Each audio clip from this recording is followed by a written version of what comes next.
જોઈ રહ્યા છો સ્પાર્ક ટુડે ન્યૂઝ। વડોદરાના કલાલી વિસ્તારમાં યુવા શક્તિ ગ્રુપ દ્વારા ભવ્ય સંગીતમય સુંદરકાંડ પાઠનું આયોજન કરવામાં આવ્યું છે। ડિવાઇન ગેલેક્સી કોમ્પ્લેક્સ પાસે કાર્યક્રમમાં પ્રખ્યાત વક્તા હાર્દિકભાઈ જોશીએ પોતાના સુમધુર કંઠે સુંદરકાંડ રસપાન કરાવ્યું છે, જેનાથી સમગ્ર વાતાવરણ ભક્તિમય બન્યું છે। શનિવારે આ કાર્યક્રમ કરવામાં આવ્યો, જ્યાં મોટી સંખ્યામાં શ્રદ્ધાળુઓ ઉમટી પડ્યા છે, હનુમાનજીની આરાધના કરી છે। આયોજકોએ જણાવ્યું કે એકત્રિત થઈ ધાર્મિક અને સામાજિક કાર્યો કરવામાં આવશે।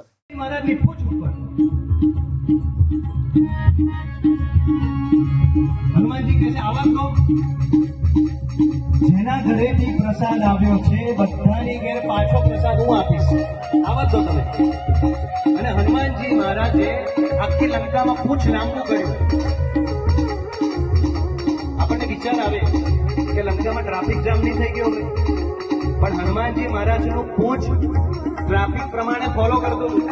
સિગ્નલ આવે પછી પડી જાય, થોડી વાર ઉભું રહે। આખી લંકામાં હનુમાનજીએ પૂરી તૈયારી કરી દીધી। તેલ ઘી કપડા બધું ખૂટવા લાગ્યું। હનુમાનજી કહે છે આવા તો જેના ઘરેથી પ્રસાદ આવ્યો છે ને બધાને પ્રસાદ આપ્યો। અને હનુમાનજી મહારાજે આખી લંકા બાળી, અનાજની જેમ બાળી, પણ હેત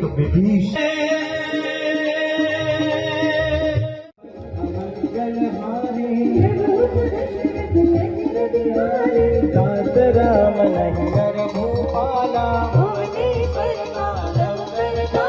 ब्रह्म अनामय अज भगवंता